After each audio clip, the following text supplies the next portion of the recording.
така създалата ситуация?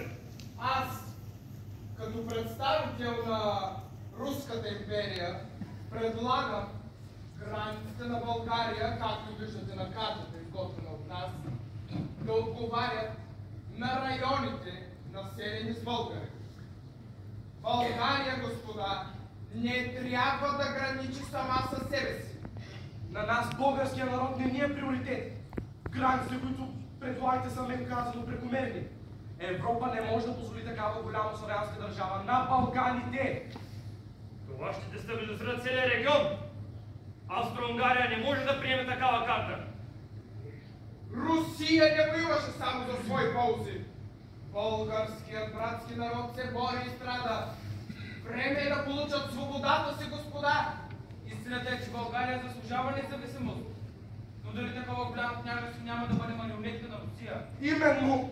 Ако това се случи, почнати дърданеите ще са следващите цели. Великобритания няма да стои безучастна.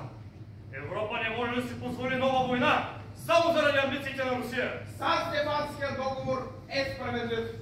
Не може така да си играете със съдбите на народите и да чертаете границите им на хартия. Историята ще съди всички нас, господа. Въпросът е дали този договор ще доведе до мир или ще посее семето на нова война. Най-вероятно днес тази среща няма да постигне консенсус. Днес няма да е.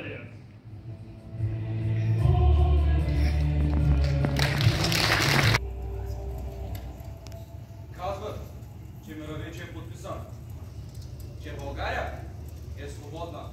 А дали ще ни дадат тази свобода? Европа има своите планове. И ние дадоха. Ние ги извоювахме.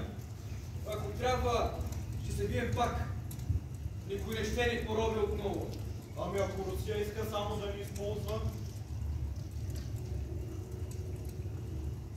Има нещо вярно. Истинската свобода е само в нашите ръце. Ако се отпуснем, ще попаднем под нов комод. Няма да се отпускаме. Ние ще бдим над страната си. Ще бдим над нея и няма да допускаме никой повече да ни нарича роби. Шуми Марица, окървавена, плаче вдовица, люто ранена. Шуми Марица, окървавена, плаче вдовица, люто ранена.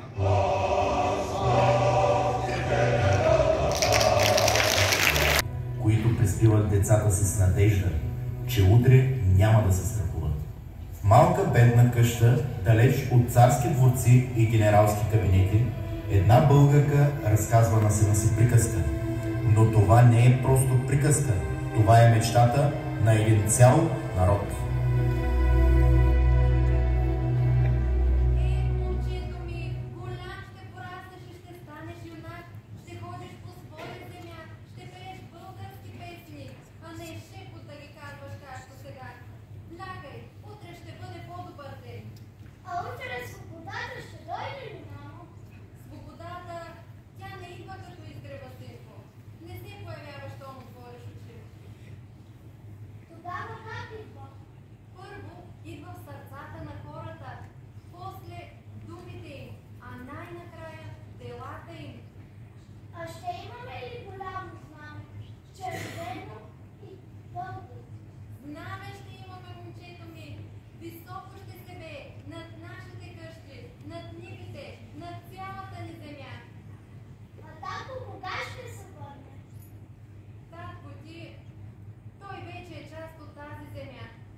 Едни с гордост, други с примирение, трети с страх.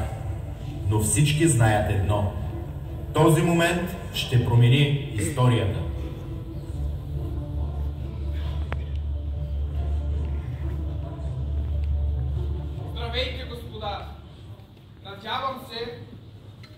готови днес да финализираме този исторически момент. Готови сме да изпълним задълженията си. Чудесно! Всичко е както обсъдихме.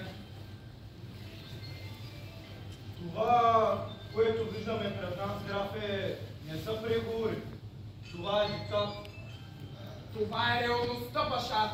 И вие трябва да се примирите с нея. Османската империя се оттегля, но това, което оставяме след себе си, не може да бъде преначертано с няколко пера. Грешите, баша! Винаги след тежки войни всичко се преначертава с пера. След като е писано с кръв.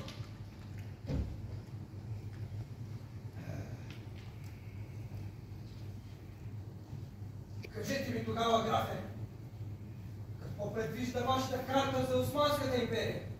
Ще ви кажа, баша, Османската империя трябва да признае независимостта на Румъния, Сърбия и Черна гора.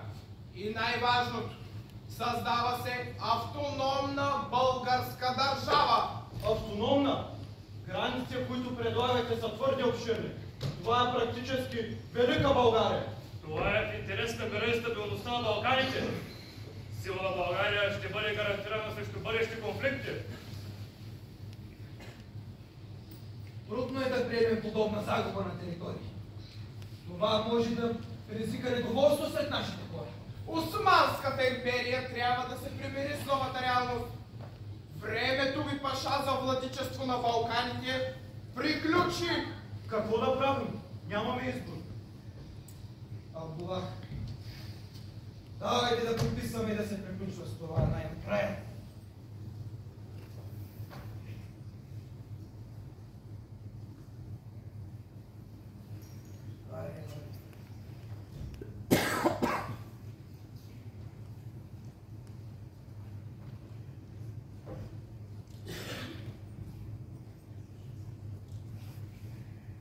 Подписано исторически ден. Дано този мир, Агалар, да бъде траен. В това може само да се надяваме, паша.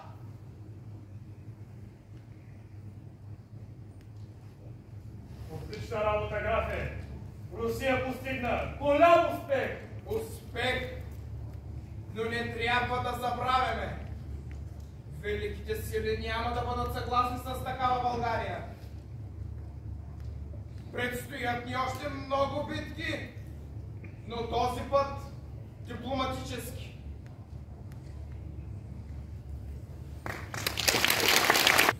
Това само времето ще покаже, графе. Договорът е подписан. Но какво значи това за онези, които цял живот чакат този момент? В едно малко българско село хората още не знаят. Те стоят, притаили дъх, търсят в погледите си отговор. И ето я, вестта идва, бърза като вятъра, развява знаме, носи свобода. Но дали свободата е край или е само начало?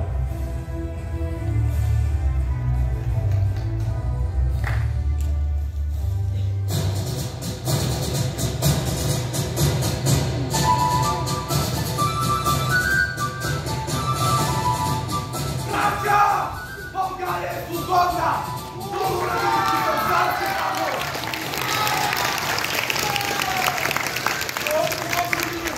Толкова кръв!